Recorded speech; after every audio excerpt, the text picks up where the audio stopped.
وعليكم السلام ورحمة الله وبركاته. الحمد لله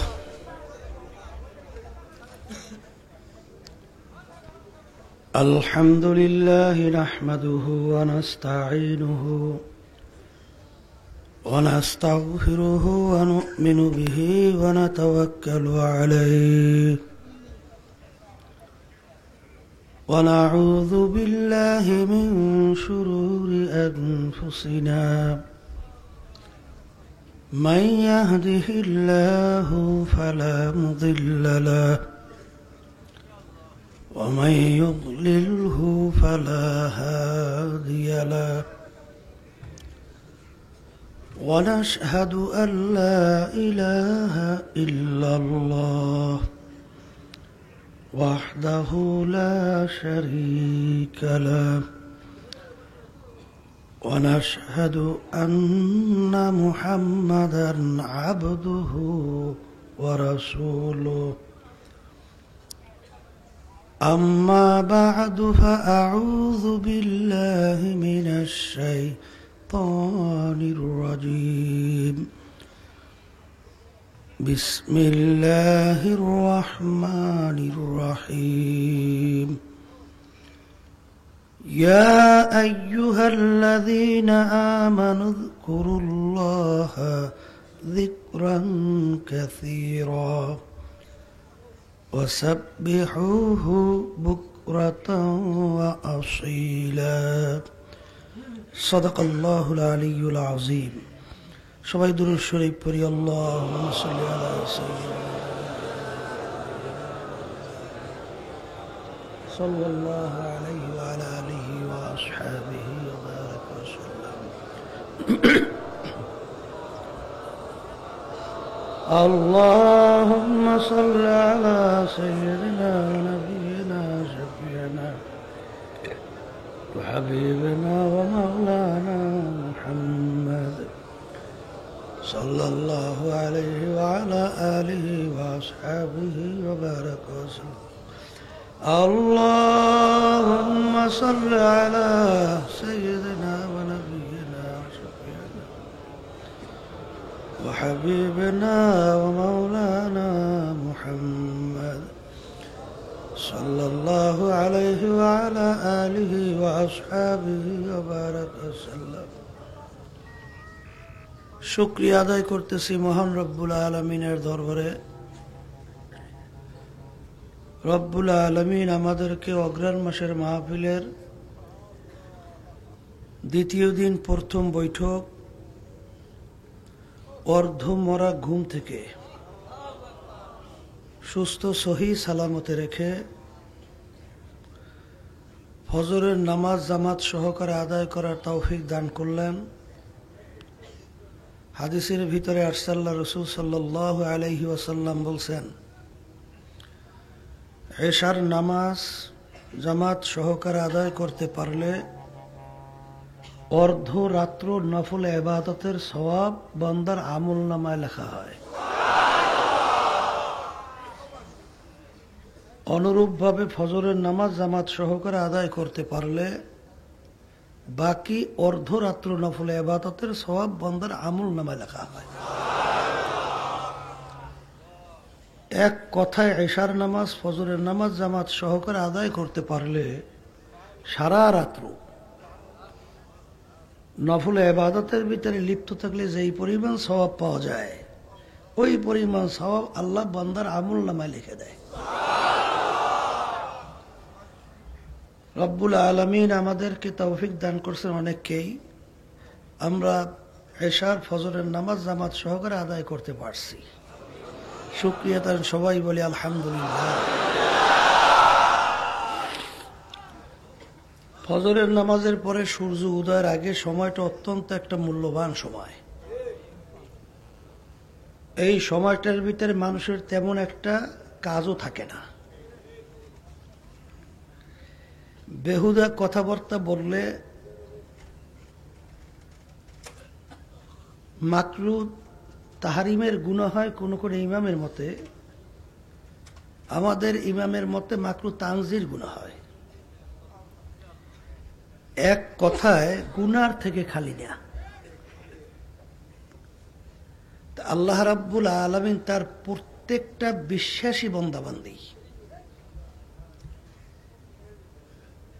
আল্লাহ রাব্বুল আলামিন মানুষকে সৃষ্টি করছেন, এর ভিতরে কিছু নাস্তিক মনেও তো আল্লাহর সৃষ্টির ভিতরে আল্লাহর বান্দা আছে, দরকার আছে না? কিছু আছে যারা নাকি আল্লাহকে বিশ্বাস করে সৃষ্টিকর্তাকে, কিন্তু শরীক করিয়া বিশ্বাস করে। কথা ঠিক না? হিন্দুরা নাকি বলে তাদের ৩৩ কোটি দেবদেবী।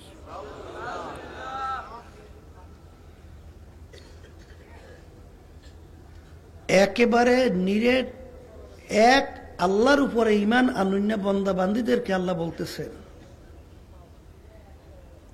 হে আমার বিশ্বাসী বান্দা বান্দীরা, তোমরা আমার জিকির বেশি বেশি পরিমাণে করো, বিশেষ করে ভোরে এবং বৈকালে। সবাই বলি সুবহানাল্লাহ। আল্লাহ রাব্বুল আলামিন এখানে কিন্তু কাউকে ভাগ কইরে বলেন নাই যে হে আলেমেরা বা হে পীরেরা বা হে পীরের মুরিদেরা বা ধনীরা গরিবেরা, সুন্দর কালো বংশ ভালো বন্ধ, এরকম কোন আল্লাহ ভিন্ন ভিন্ন বলছেন? যারাই ঈমান আনছে, যারাই আল্লাহকে বিশ্বাস করে, তাদেরকে আল্লাহ রাব্বুল আলামিন বলছেন আমার জিকির বেশি বেশি পরিমাণে করো।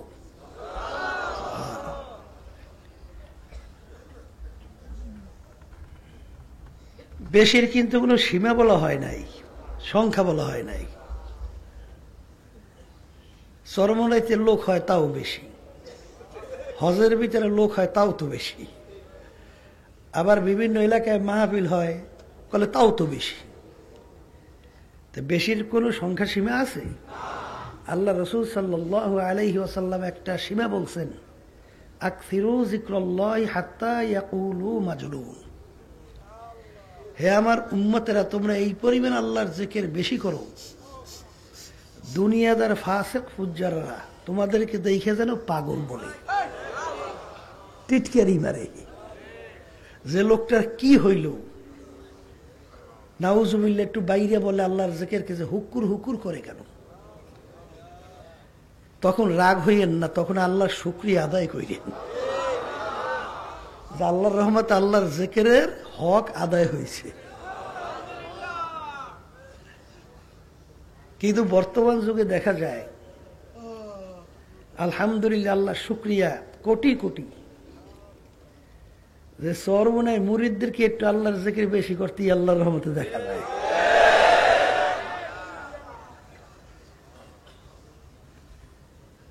আল্লাহর জিকির তো সর্বনায় মুরিদের আল্লাহর রহমতে সব জায়গায় দেখে একটু বেশি করে, কিন্তু একদল কিন্তু আবার লাইগে গেছে এটা ফিরাবার জন্য।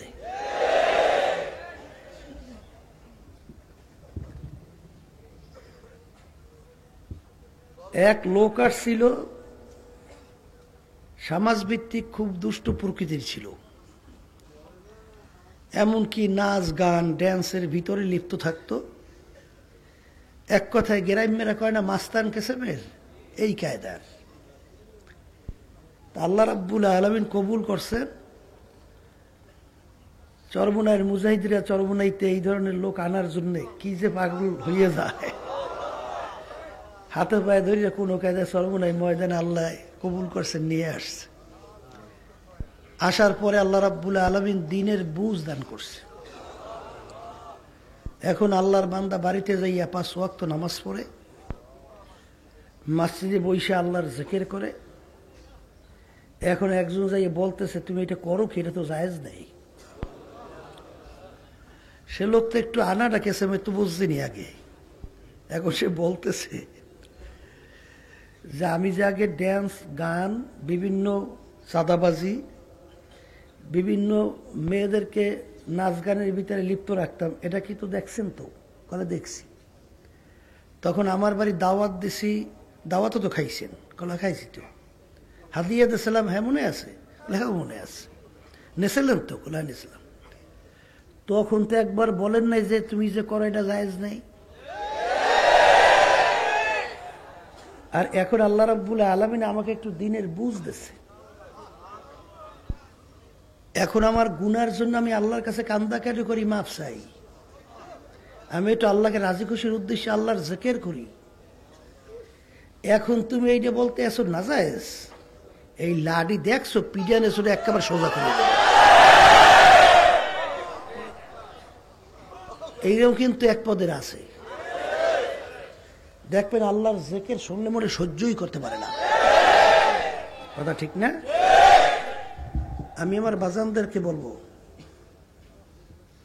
জিকিরের মূল উদ্দেশ্য কি?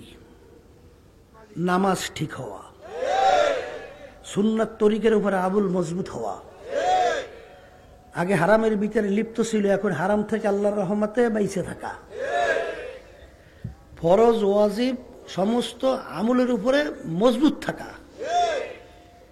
জিকিরের উদ্দেশ্য তো মূল এইটা। থানবী রহমাতুল্লাহ আলাইহি লেখছেন যে বিজাতি যারা নাকি আল্লাহকে বিশ্বাস করে না, এদেরকে আল্লাহর জিকির বাতাইও না। কারণ আল্লাহর জিকিরের এমন একটা সির, ওই আল্লাহর জিকির করলে তাদের ভিতরে একটা হালাত পরিবর্তন আসতে পারে। তখন ওরা মনে মনে বলবে যে আমি তো ঈমান আনি নাই, কিন্তু আমার তো কাজ হয়ে গেছে, এখন তো আমার একেবারে অনেক কিছু আমি আর সে মহল্লা বন্ধে পৌঁছে গেছি। কথা ঠিক না? এক শ্রেণীর বর্তমানে আছে, করে এই ভাই আল্লাহর বন্ধু আপনি যে নামাজ পড়েন না, করে নামাজ বাহ্যিক পড়া লাগবে কিসে? নামাজ জারি হয়ে গেছে, মানে নামাজ কায়েম হয়ে গেছে। করে নামাজটা কায়েম হইল কিভাবে? কলে পীরের দরবারে গেছিলাম, পীর আমার কলবের ভিতরে আঙ্গুল ধরে একটা টান দিচ্ছে, আর কলব এখন ঠক ঠক ঠক ঠক করে লড়তে আছে। তাহলে আমার সব জারি হয়ে গেছে, আমার আর কি দরকার?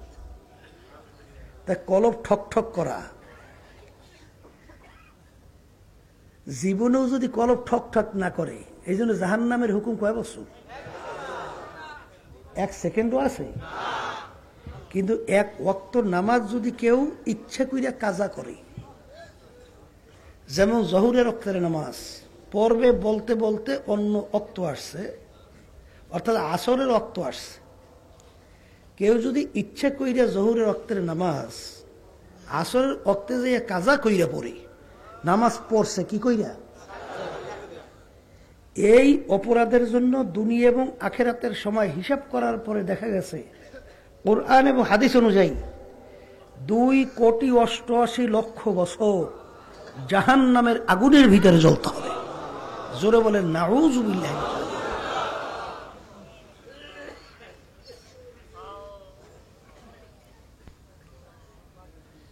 বর্তমানে কিন্তু বাংলাদেশে শ্রেণীর কোনো অভাব নাই। ওই চাঁদপুরে দেখছি ল্যাংটার দরবার, দলে দলে মানুষ দৌড়ায়। তা ওই ল্যাংটার দরবারে যে ওসি সাহেব দায়িত্ব পালন করতো, সে আমাদের সঙ্গে দেখা করতে আসছিল। জিজ্ঞেস করে, ওসি সাহেব ওখানে কি হয়, কি চলে? কলে, হুজুর বইলেন না, মনকে মন গাজা, আর অশ্লীলতার কোনো শেষ নাই। এই কারবারা দিয়ে হুজুর চলে। যদি জিজ্ঞেস করে, ভাই ল্যাংটা সেই দরবারে দৌড়ে কারণ কি? বলে, হুজুর ওখানে মাল আছে। এই বেটা, ল্যাংটার ভিতরে মালটা আছে কি? মাল যে আছে এত সব বাইরেই রয়েছে, আবার মাল আছে দেখো সবই তো বাইরে রয়েছে, ভিতরে আবার থাকে।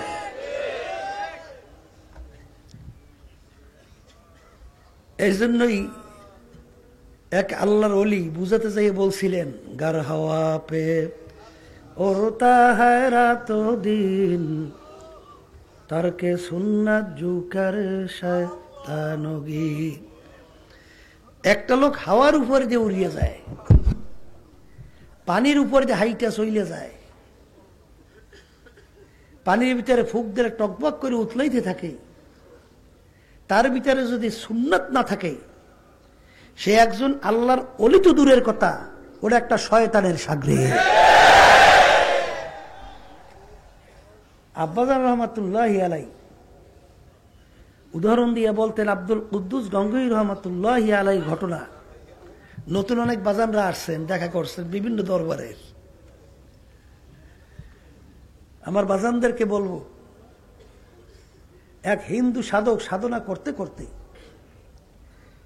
এমন কিছু অর্জন করছে, ও ইচ্ছা করলে হাওয়া হয়ে যায়, অস্তিত্ব বিলীন করে বাতাসে উড়িয়ে যায়। আমাদের এই চরমনাইতে বিশেষের নদীর উপরে এক মহেন্দ্র সাধু আছিল, কাঠের দুই জোড়া মানে এক জোড়া খরম ছিল, আগে ওই কাঠের খরম পায়ে দিত, ওই খরম পায়ে দিয়ে নদীর পানির উপর চটচট করে হাঁটতে যেত।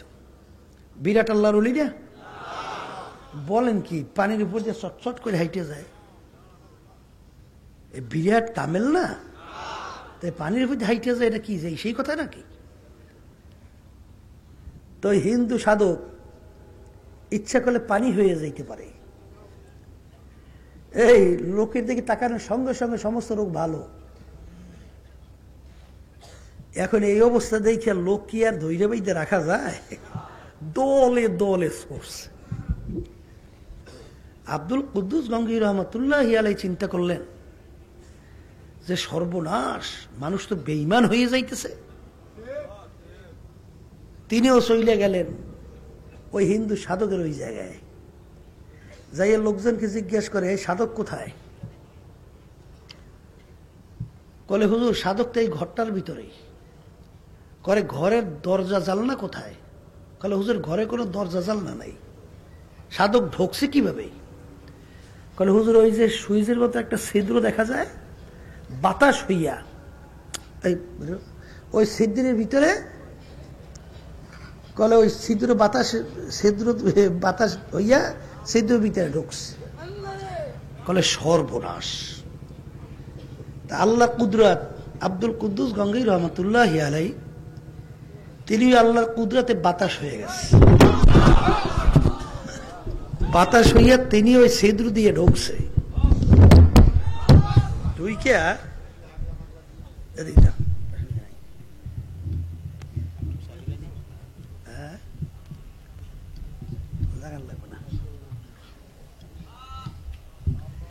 কি লাগাইছে সরষে গায়ে?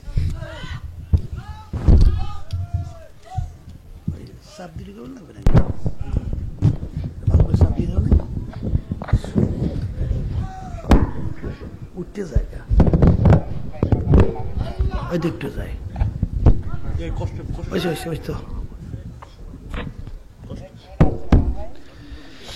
আল্লাহ ঢোকার পরে ওই সাধকের পাশে যাই বসছে। বসার পরে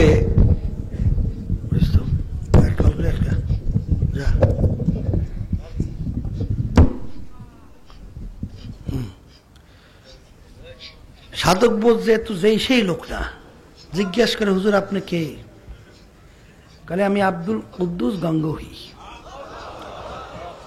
সাধক বুঝতে পারছে যে হুজুর বুঝতে পারছি, এখানে আপনি ছাড়া কেউ আসতেও পারতো না। এখন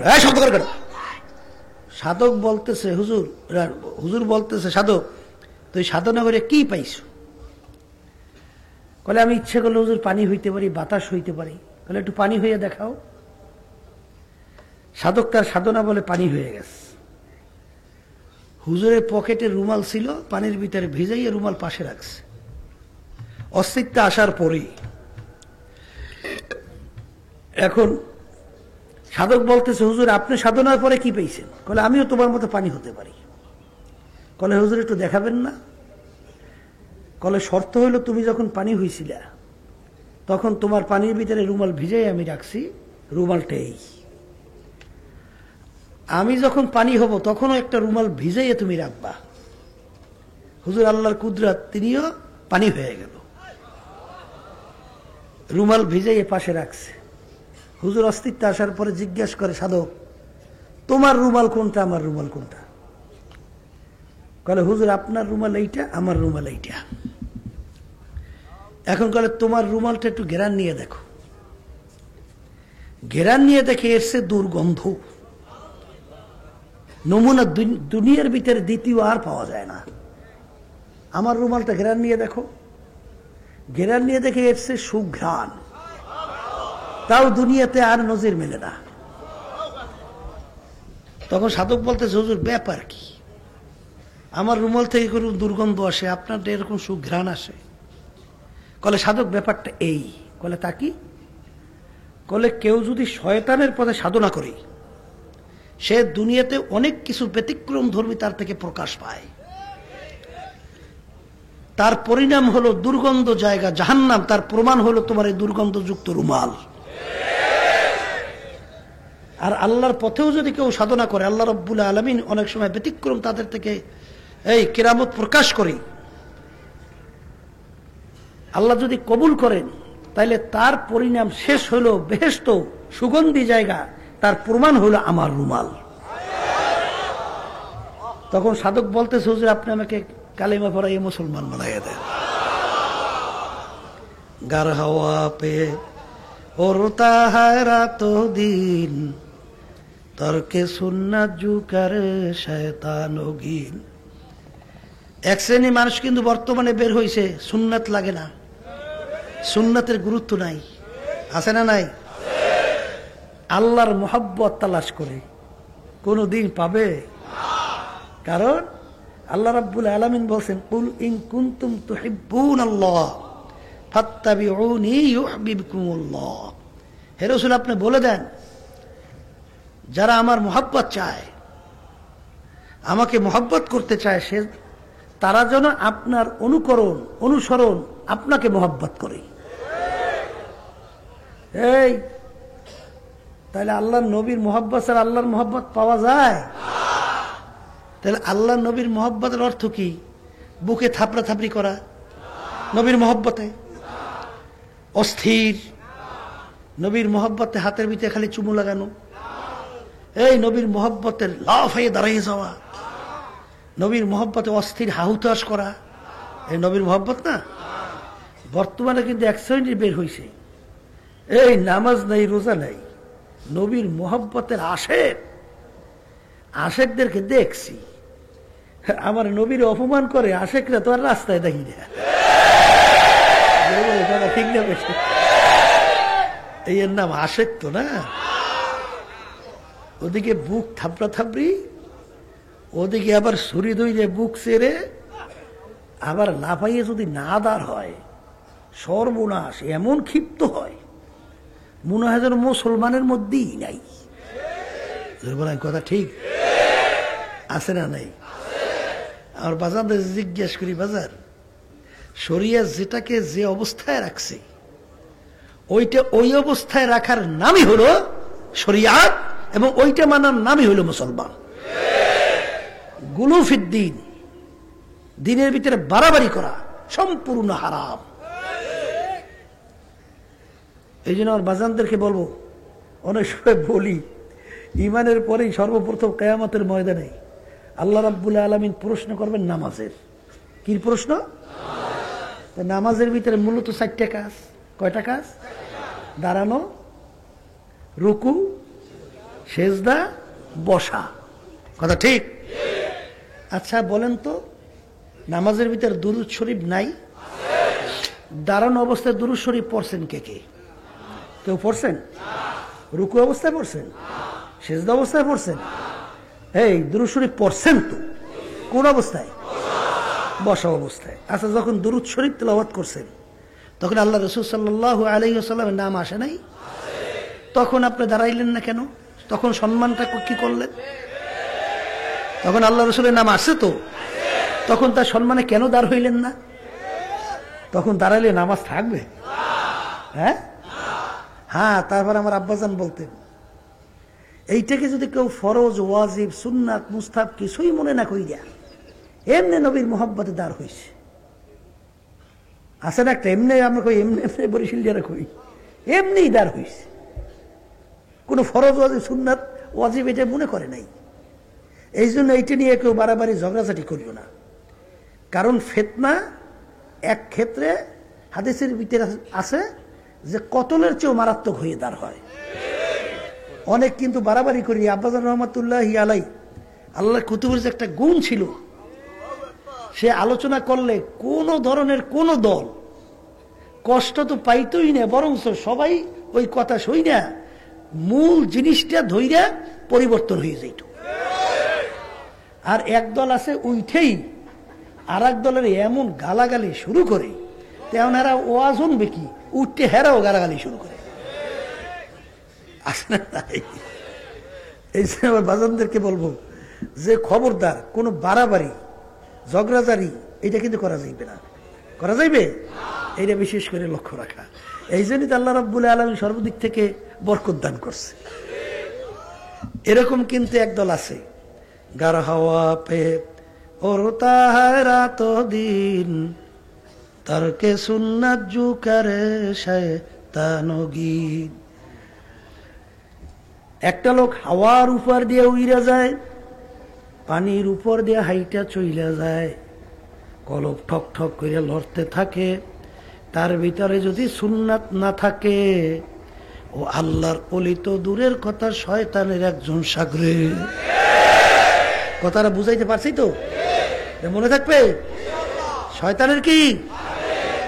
ওই আব্বাজার ঘটনা উদাহরণ দিয়ে বলতেন, এক আল্লাহর অলিকে দেখার জন্য আর এক আল্লাহর অলি গেছে, যাইয়ে দেখে হুজুর ওখানে নাই। জিজ্ঞাসা করে লোকজনকে, হুজুর কোথায়? করে হুজুর একটা কাজে গেছেন, আসবে কখন?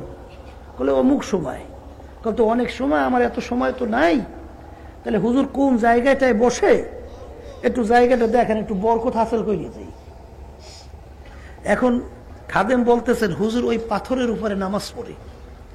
দেখে পাথরের উপরে নামাজ পড়তে পড়তে এই সেজদায় যে হাত রাইখে সেজদা রাখে না, সেজদা দেয়, আঙ্গুলের ছাপগুলো পড়িয়ে আছে।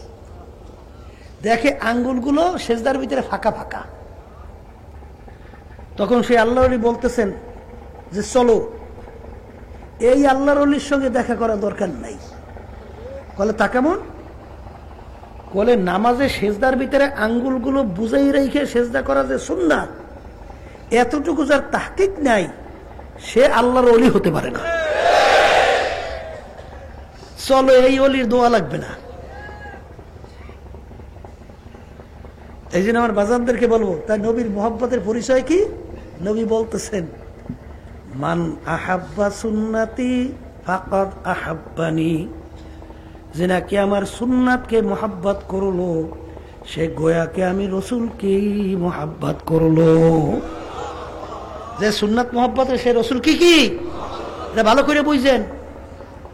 যে নবীর সুন্নাতকে মোহাব্বত করে সে নবী কি, আর নবীকে যদি মোহাব্বত করতে পারে, আল্লাহ রসুল বলেন কানা মাইয়া ফিল জান্নাহ, সে আমার সঙ্গী হইয়া বেহেশতে ঢুকবে। কথা ঠিক কিনা? এই জন্য আমার বাজানদেরকে বলবো, এই যে আমরা জিকির আজকার বলেন, তরিকার পাঁচ ঔষধ বলেন, এর মূল উদ্দেশ্য কি? ফরজ ঠিক হওয়া, ওয়াজিব ঠিক হওয়া, সুন্নাত ঠিক হওয়া, এমনকি মুস্তাহাবের উপরে পর্যন্ত আমল চলে আসা, হারাম থেকে বাঁচা, মাকরু তাহরিমের থেকে বাঁচা, মাকরু তানজির থেকে পর্যন্ত বাইচে থাকা। যারা বলেন কথা ঠিক না? আপনি কোরআনের ইনজেকশন লইছেন, শরীর গরম হয়ে গেছে, পাগলায় তো খুশি, কলে কাজ হয়ে গেছে, আমার শরীর তো ভিতরে বিশাল গরম হয়ে গেছে, এই ইনজেকশনের কাজ হয়ে গেছে। ওটা হইলে সাময়িক তার অ্যাকশন, কিন্তু যে উদ্দেশ্যে আপনি ইনজেকশন নেছেন, ওইটা যদি পরবর্তীতে আপনি উপকার না পান, ইনজেকশন করে কাজ হইবে। জিকির করার সঙ্গে সঙ্গে একটা কিন্তু কোরআনের ভিতরে একটা অ্যাকশন, এই অ্যাকশনের পরেই যদি এক পদের আছে, কল হয়ে গেছে, কাজ আর লাগবে না, এখন তো লোকটাকে একটু আমার চাটা খাওয়ায়। এখন এই কিছু দরবেশ কিন্তু আছে, সর্বনাইতেও আছে। কথা বলছেন, লেনদেন একেবারে খারাপ। আর ওই দরবেশি দেখাইয়ে টাকা পয়সা কেমনে কামাই করবে এই বুদ্ধি করে, কিন্তু আমাদের কাছে বহুত খবর আছে। টাকা যদি বিভিন্ন কায়দায় ফাটকি ফুটকি দিয়া এইবারে দরবেশি দেয়, একটু আহাটা লাড়া দেয়, আবার একটু লাভ দেয়, আবার একটু শিক্ষার দেয়, এই আবার একটু ফুসফুস করে, কলে সর্বনাশ, কাজ হয়ে গেছে। এ তো পুরোপুরি কামেল হয়ে গেছে। এখন হেরে যাইয়া এক শ্রেণীর নতুন বাজানরা যারা আইছে, কলে তো বিশাল কামের লোক, তাইলে এখন যাই হারে একটু খেদমত করে, অমুক করে, সুমুক করে, হ্যাঁ একটু চা খাওয়া, হ্যাঁ একটু হাদিয়ে তোফা দেয়। এখন হে ফাঁকলে কলে কাজ তো হয়েছে, আমার তো এই দরকার। কি ধরে বলে কথা ঠিক নেবে? এই জন্য লেনদেন করিয়ে দেখবেন, মুআমালাত মুআশারাত করে দেখবেন, এরপর তার ফরজ থেকে, ওয়াজিব থেকে, সুন্নাত থেকে শুরু করে সমস্ত আমল আগে পরীক্ষা করে দেখবেন। এই ওমর রাদিয়াল্লাহু তাআলার কাছে থেকে বলতেছেন যে এই লোকটা খুব ভালো মানের লোক। তিনি বলতেছেন, তার সঙ্গে কোনো মুআমালাত করছো?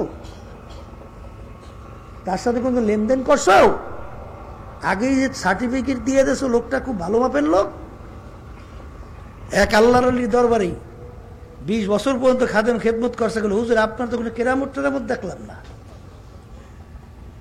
হুজুর বলতেছেন, বাজান তুমি কি আমার এই 20 বছরের ভিতরে কোনো একটা সুন্নাতের কোনো খেলাপ দেখছো? বলে হুজুর সুন্নাত দূরের কথা, একটা মুস্তাহাবের কোনো খেলাপ দেখি নেই। বলে বাবা আলহামদুলিল্লাহ, এর সে বড় কোনো কেরামত নাই, আর আমি আল্লাহর কাছে চাইও না, নাই আর আল্লাহর কাছে চাইও না। আল্লাহর ওলিদের ইতিহাস, তাদের ভিতরে যদি হালাতে গোলবা, যদি ব্যতিক্রম হালাতে জজবা, যদি ব্যতিক্রম ধর্মে কোনো হালাত আসতো, এই থেকে তারা গোপন করতেন, ছুপাইয়ে রাখতেন। আর বর্তমানে একদল আছে, আগে একটু সিকস্যাক, আগে একটু আহাল্লারা মারা, আগে একটু হালাত হইতো, এখন সবসময় কি একরকমের হয়? কথা বলে না। এখন তো দেখে যে এখন আর লড়ে সরে না, কলে এখন যদি আর লাল লড়ে সরি, তা কবি যে ব্যাপারটা কি ওটা আগে দেখি রুম আসলে এখন বন্ধ হয়ে গেছে, এটা আছে নাকি? এই এখন ইচ্ছে করি এখন বইবে একটু লড়াই, কি জোরে নাউজুবিল্লাহ আছে না নাই? এরকম আছে না নাই? এই জন্য আমার বাজান আব্বাজান রহমতুল্লাহ বলতে, খবরদার, খুব সতর্ক। কারণ মারেফত এবং শরীয়তের যে ব্যাপারটা, উদাহরণ দিয়ে বলতেন, এই লোহার হাতুড়ি চেনেন তো? লোহার হাতুড়ি আর কাছের পেয়ালাও তো চেনেন। কলে লোহার হাতুড়ি দিয়া তুমি কাছের পেয়ালায় তো বাজনা বাজাই দিয়েছ, কির উপরে? কাছের পেয়ালার উপরে লোহার হাতুড়ি দিয়া বাজনা বাজাও। যদি খোদা না খাস্তা বেখেয়ালে একটু জোরে টাক পড়ে, তাইলে কিন্তু তোমার পেয়ালা শেষ। এখানে শরিয়ত হইল মূল। তোমার যখন নাকি বিভিন্ন কায়দায় ওই গরম হালাত আসে, খোদা না খাস্তা তোমার যদি তাকবীর উলা ছুইটে যায়, জামাত ছুইটে যায়, তোমার যদি সুন্নাত তরক হয়ে যায়, তোমার এই সব দরবেশি মরবেশি সব শেষ। কথা ঠিক না? এই জন্য খুব লক্ষ্য করে কিন্তু চলা লাগবে, আর অত আবেগী লইবে না। হ্যাঁ, আল্লাহর কিছু বান্দা তো এরকম থাকবেই, তাদের ভিতরে তো আল্লাহর ইশক মোহাব্বত, তাদের ভিতরে তো এরকম আল্লাহর মোহাব্বত গালেব হইতেই পারে। কি জোরে কোন পারে না? এই যখন গালেব হয়, তখন তো আল্লাহ রাব্বুল আলামিন বলছেন, তাকশাইরু মিনহু জুলুদুল্লাযীনা ইয়াখশাউনা রাব্বাহুম সুম্মা তালিনু জুলুদুহুম ওয়া কুলুবুহুম ইলা যিকরিল্লাহ। এক শ্রেণীর এরকম কিছু আল্লাহর বান্দাবান্দি দুনিয়ার ভিতরে আছে, যাদের কাছে আমার আযাব ও গজবের আলোচনা যখন করা হয়, জাহান্নামের আলোচনা করা হয়, তখন তাদের শরীরের চামড়াগুলো থরথর থরথর করে কাঁপে ওঠে, এমনকি তাদের কলবটা থরথর করে কাঁপে ওঠে, এমনকি তাদের পশমগুলো পর্যন্ত থরথর করে কাঁপতে থাকে। এই জন্য আমার বাজানদেরকে বলবো, পর্দা আলে মা বোনদেরকে বলবো, আল্লাহ রাব্বুল আলামিন তার প্রত্যেকটা ইমানদার বান্দা বান্দীদেরকে লক্ষ্য করে বলছেন, হে আমার ইমানদার বিশ্বাসী বান্দা বান্দীরা, তোমরা যারা আমাকে বিশ্বাস করো, আমার জিকির বেশি বেশি পরিমাণে করো, বিশেষ করে ভোরে এবং বৈকালে দুইটা সময় আমার তাসবিহ এবং তাহলিল আদায় করো। বাজার আল্লাহ রাসূল সাল্লাল্লাহু আলাইহি ওয়াসাল্লাম বলছেন, বেশি কি পরিমাণ করবা? আকসিরু যিকরাল্লাহি হাত্তা ইয়াকুলু মাজনুন। এই পরিমাণ তোমরা আল্লাহর জিকির বেশি করো, দুনিয়াদাররা তোমাদের দেখে যেন পাগল বলে। কি বলে? আল্লাহর ফজল ও করমে দেখা যায় চরমনের অনেক মুজাহিদদেরকে টিটকারি মারিয়ে এমনকি কিছু নামদারি আলেমরাও পাগল বলা শুরু করছে। কথা ঠিক না ভাই? ঠিক। শুকরিয়া আদায় করে রব্বুল আলামিন বলেন আলহামদুলিল্লাহ। এখন জিকিরের হক আদায় হইছে। কথা কান না কা? কপাল পুরারা চিন্তাও করে নাই বাজান যার ভিতরে আমার মাওলার জিকির নাই, ওদের চোখেও কিন্তু পানি দেখা যায় না। ওদের চক্ষু কিন্তু শুকনা চক্ষু, ঠিক না? ওদের চোখে পানি দেখা যায়। আর চোখের পানি এমন এক মহামূল্যবান সম্পদ। আল্লাহ রাসূল সাল্লাল্লাহু আলাইহি ওয়াসাল্লাম বলছেন, আল্লাহু আকবার, মান বাকা মিন খাশিয়াতিল্লাহ হারামাল্লাহু তিলকাল আইনা আলান নার। যে চক্ষু আমার মাওলার ভয় কাঁদবে, ওই চক্ষুর জন্য জাহান্নামের আগুন হারাম হইয়া যাবে। লা ইয়ালজুন নার মান বাকা মিন খাশিয়াতিল্লাহ হাত্তা ইয়াউদাল লাবানু ফিদ দার'i। যে চক্ষু আমার মাওলার ভয় কাঁদবে, ওই চক্ষু জাহান্নামে এরকম অসম্ভব হইয়া যাবে। যেরকম গাভীর বান্দের থেকে দুধ দোহাই ওই বান্দে ঢুকানো যেরকম অসম্ভব, ওই আল্লাহর বান্দা বান্দিকে এরকম জাহান্নামে দেওয়া এরকম অসম্ভব হইয়া যাবে। আল্লাহর রাসূল বলেন, ইবকু ইবকু ফাইল্লাম তাবকু ফাতাবাকু।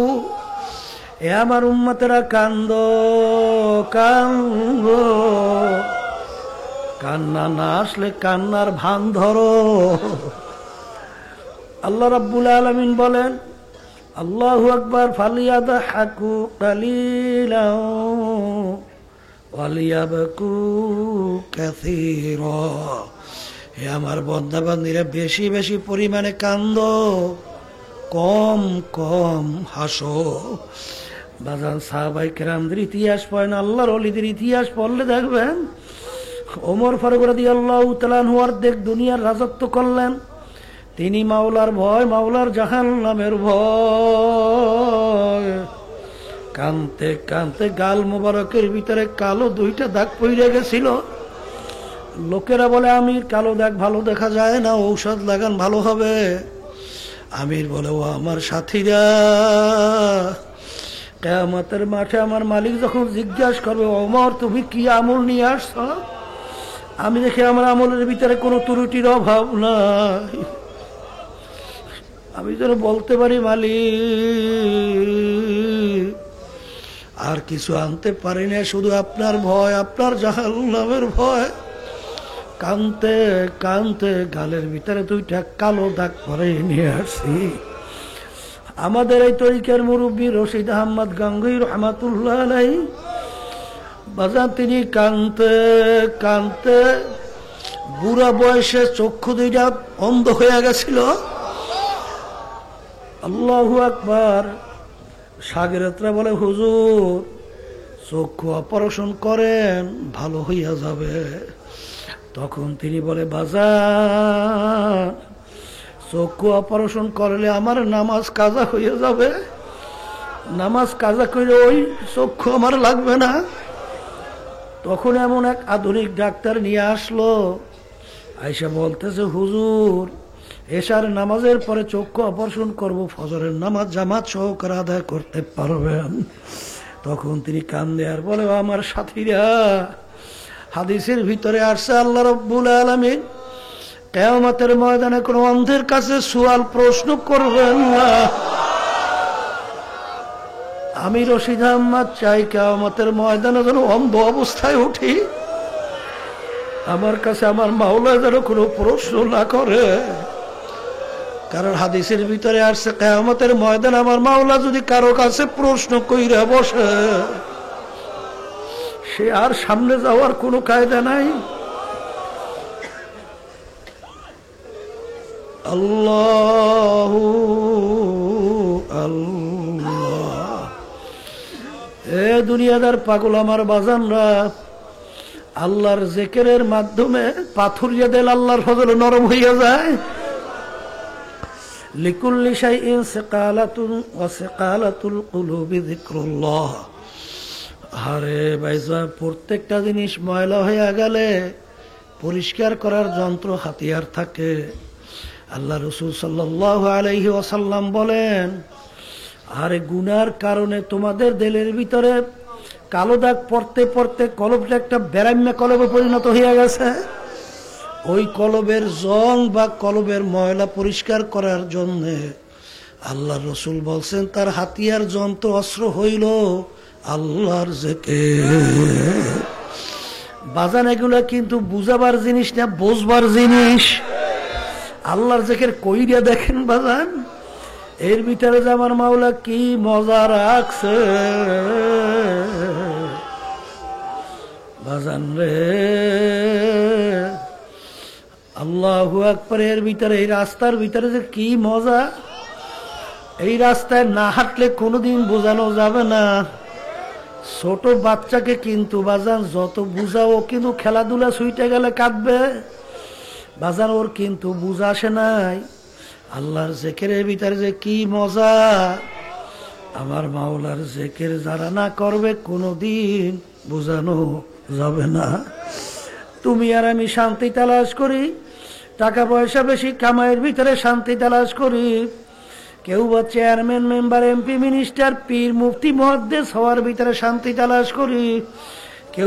কেউ বা সুন্দরী মেয়ে, আবার কেউ বা সুন্দরী স্বামী তালাশ করার ভিতরে শান্তি তালাশ করে। আরে কেউ বা বিভিন্ন দুনিয়ার অন্য অন্য জিনিসের ভিতরে শান্তি তালাশ করে। আল্লাহ রাব্বুল আলামিন বলেন, না না নাই নাই, তোমাদের অন্য কোন জিনিসের ভিতরে তোমাদের অন্তরের শান্তি নাই, একমাত্র তোমাদের অন্তরের শান্তি আমার জিকিরের মধ্যে। আল্লাহ রাব্বুল আলামিন বলেন, তোমাদের অন্তরের শান্তি আমার জিকিরের মধ্যে। আল্লাহু আকবার, আল্লাহু আকবার। আলা বিযিকরিল্লাহি তাতমাইন্নুল কুলুব। আমার মাওলার জিকিরের ভিতরে অন্তরের শান্তি। আমার মালিক বলছেন, যারা ঈমান আনছো, যারা আল্লাহকে বিশ্বাস করো, তাইলে আল্লাহর কথা মানাও তো লাগবে। তাইলে আল্লাহর জিকিরের ভিতরেই অন্তরের শান্তি, কোনো সন্দেহ নাই। জোরে বলে কথা ঠিক কিনা? এই জন্য আমার মাওলার জিকির কইরা দেখেন, দেখবেন আমার মাওলার জিকিরের ভিতরে কি শান্তি, না করলে কোনোদিন বোঝানো যায় না। এ আল্লাহর বান্দারা, লা ইয়াজালু লিসানুকা রাতবাম মিন যিকরিল্লাহ। আল্লাহ রাসূল বলেন, আমার উম্মতরে একটা মুহূর্ত তোমাদের জিহ্বা আল্লাহর জিকির ছাড়া খালি রাখো না। 24 ঘন্টা কিভাবে মাওলার জিকির জিহ্বা দিয়া করে? একটা মেশিন 10 জন 20 জন ঘুরাই স্টার্ট উঠানো যায় না। সেল ব্যাটারির সাহায্যে যদি একবার স্টার্ট উঠাইয়া দিতে পারো, দেখবা মেশিন তো নিজে চলবে, বড় বড় জাহাজ নিয়ে দৌড়াইতে থাকবে। বৈশে বৈশে যখন টান দেবে লা ইলাহা ইল্লাল্লাহ, এরকম বৈশে বৈশে জিকির করতে করতে করতে করতে করতে করতে এক সময় আল্লাহর ফজল ও করমে দেখবা অটোমেটিক মাওলার কুদরতে জিহ্বাটা মাওলার জিকিরে জারি হয়ে গেছে। বাজান, আমার আব্বাজানের কাছে শুনছিলাম, আমার আব্বাজানের কথা বলছিলেন, তোর আব্বাজান অনেক সময় ঘুমায়া থাকতো, পাশে যাইয়া দেখি নাকটাই না ঘুমায়। আরে ওদিকে নাক টানার শব্দ পাই, কিন্তু কাছে যাইয়া দেখি তার জিহ্বাটা মাওলার জিকিরে উঠতেছে, নামতেছে। বাবা, যেটাকে সুলতানুল আসগার বলা হয়, আল্লাহ। বাজার এই অবস্থা না পৌঁছা পর্যন্ত জাকিরিন ছাড়া মৌতের পূর্ব মুহূর্তে তার জবান থেকে আমার মাওলার নাম বের হবে, এটা কিন্তু কোনদিন আশা করা যায় না। কুল্লু ইনাইন ইয়াতারাশা বিমা ফীহি, যেই ভান্ডের ভিতরে যা থাকবে কাজ করলে কিন্তু তাই পইরা যায়। বোতলের ভিতরে পানি থাকবে, কাজ করলে পানি পড়ে। প্রসাব থাকলে প্রসাব পড়বে, তৈল থাকলে তৈল পড়বে। যেই আল্লাহর বান্দা বান্দির কলবের ভিতরে আমার মাওলার জিকির বসাতে পারবে, ওই আল্লাহর বান্দা বান্দির জবান থেকে মৌতের পূর্ব মুহূর্তে আল্লাহর ফজলে করো না, আমার মাওলার নাম বেধড়ক ভাবে বের হইতে থাকবে। বাজান তার হাজার হাজার শত শত প্রমাণ জাকিরিনদের মাধ্যমে আল্লাহ দেখায়। ইসমাইল সাহেব রহমাতুল্লাহ আলাই খুলনা, বাজান রে চরমনের একজন মুজাহিদ অসুস্থ হইয়া পইরা গেল। খবর শুনে তার ছেলে জামাই দেখার জন্য আসছে। বাজার যখন শুভে সাদেক হইয়া গেল, এখন আল্লাহর বান্দা ডাক দিয়ে বলে, দুলামে ওঠান ওঠান, আজান দেন। আমি আজান শুনে আমি আমার মালিকের দাওয়াতে রওনা করব। দুলামে আর চটপট করে উঠা থাকে, সবে সাদেক হইয়া গেছে। আল্লাহর বান্দা ওযু করে আজান দেয়, আর মেয়ে উঠা ওযু কইরা পাশে কোরআনুল কারীম তেলাওয়াত করতে আছে, আর ইশারা কইরা বলে আমাকে মেসওয়াক দাও। আল্লাহর বান্দা মেসওয়াক করে, আল্লাহর বান্দি পাশে কোরআনুল কারীম তেলাওয়াত করে। আর ওই আল্লাহর বান্দা বলতেছে লা ইলাহা ইল্লাল্লাহ, আর ওই আল্লাহর বান্দা বলতেছে লা ইলাহা ইল্লাল্লাহু মুহাম্মাদুর রাসূলুল্লাহ। এরপরে জামাইয়া সে দেখে আল্লাহর বান্দা আর দুনিয়াতে না। আল্লাহর বান্দারা মৌত তো হবে, কিন্তু কার কোন অবস্থায় মৌত হবে এটা চিন্তা করতে থাকো। বাজার হাদিসের ভিতরে আছে, যার শেষ হবে কলেমা ফাদা খালাল জান্নাত। তোমার জবান থেকে শেষ মুহূর্তে কি বের হবে চিন্তা করো। কারণ বাজারে মৌতের পূর্ব মুহূর্তে কেউ ইচ্ছা করে কলেমা পড়বা, আল্লাহর নাম জবান থেকে বলবা কোনদিন সম্ভব না। কিন্তু যে আল্লাহর বান্দা বান্দি বৈশা বৈশা আরে আমার মাওলাকে ডাকছে আল্লাহ আল্লাহ আল্লাহ আল্লাহ, আরে তখন ওই বান্দা বান্দির জবান থেকে মৌতের পূর্ব মুহূর্তে বের হইবে আল্লাহ আল্লাহ আল্লাহ। এ দুনিয়ার পাগলেরা শুই না রাখো, আজকে দুনিয়ার ভিতরে আমার মাওলার নাম নিলাম না, আমার মাওলার নাম নেও না, আমার হাবিবের তো আল্লাহর হাবিবের তরিকা অনুযায়ী চলো না। যদি খোদা না কাছে মৌতের বিছানায় অবস্থায় শুইয়া বসো, আমার মালিক ডাক দিয়া আজরাইল, নাফরমান আমার সমস্ত নেয়ামত ভোগ করে আমার হুকুম মানে নাই, আমার দেওয়া নেয়ামত চক্ষু দিয়ে দেখছে, আমার দেওয়া নেয়ামত জবান দিয়ে কথা বলছে, আমার দেওয়া নেয়ামত বেরেন দিয়া পড়াশোনা ব্যবসা বাণিজ্য করিয়া সম্পদ গুছাইছে, আমার দেওয়া নেয়ামত হাত দিয়া কাজ করছে, আমার দেওয়া নেয়ামত পা দিয়া হাঁটছে, আমার দেওয়া সমস্ত নেয়ামত বাতাস ছাড়ছে এবং ছাড়ছে, টানছে এবং ছাড়ছে, আমার সমস্ত নেয়ামত ভোগ কইরা আমার হুকুম মানে নাই, ওকে জাহান্নাম না দেখাইয়া মউত করিও না। ফরমান স্বপ্নের মতো দেখতে থাকবে, জাহান্নামের দরজাগুলা টাস টাস কইরা খুইলা গেছে। আমাদের সবাইকে মাফ কইরা দিয়ার। আজরাইল সালাতু ওয়াস সালাম আসবে, তার মাথা আসমানে পাও তার জমিনে, এক হাত মাসিকে এক হাত মাগরিবে, দুনিয়া জোড়া তার শরীর, শরীরের ভিতরে লম্বা লম্বা কালো কালো কতগুলা পশম, আরে দুইটা নীল দিঘির মতো রঙের মতো দুইটা চক্ষু, প্রত্যেক পশমের গোড়া দিয়ে আগুনের জিহ্বা বাইর হইতে থাকবে।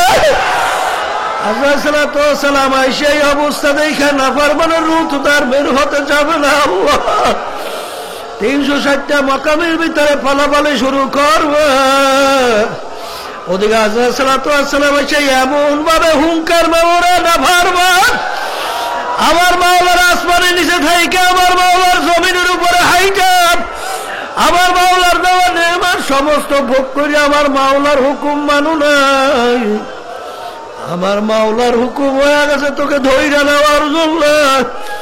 এই কথা বইলা যখন রাগের উনারে খপ করে ধরিয়া টাল মারবে, কলিজার রগগুলো ধইরা টাইনা সেইরা সেইরা নিয়ে চইলা যাবে, আর দুনিয়াতে থাকতে পারবে না।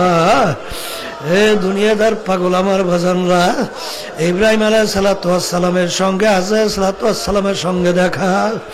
ইব্রাহিম সালাতু ওয়াস সালাম বলে, ভাই আজরাইল, তুমি নাফরমানের রূহ কোন সূরাতে কবাজ করে একটু আমাকে দেখাও। কলে নবী কোন অবস্থা তো দেখে আপনি সহ্য করতে পারবেন না, আপনি বেহুশ হয়ে যাবেন। আমার মালিক যদি জিজ্ঞাসা করে, আজরাইল তুমি আমার বন্ধুকে কেন বেহুশ করলা, তখন আমি কি উত্তর দেব? কলে সেইটা আমি মাওলার সঙ্গে বুঝবো, তুমি একটু আমাকে দেখাও। কলে নবী গো পাহাড়ের দিকে তাকান। তাকানের সঙ্গে সঙ্গে নবী একটা চিৎকার মানে ঠাস করে বাউলে হয়ে গেল। আল্লাহ রাব্বুল আলামিন ডাক দিয়ে বলে, আজরাইল, আরে নেককার রূহ যেই সূরাতে তুমি কবজ করো ওই সূরাতে আমার বন্ধুর সঙ্গে দেখা দাও, নাহলে আমার খলিলের হুশ ফেরবে।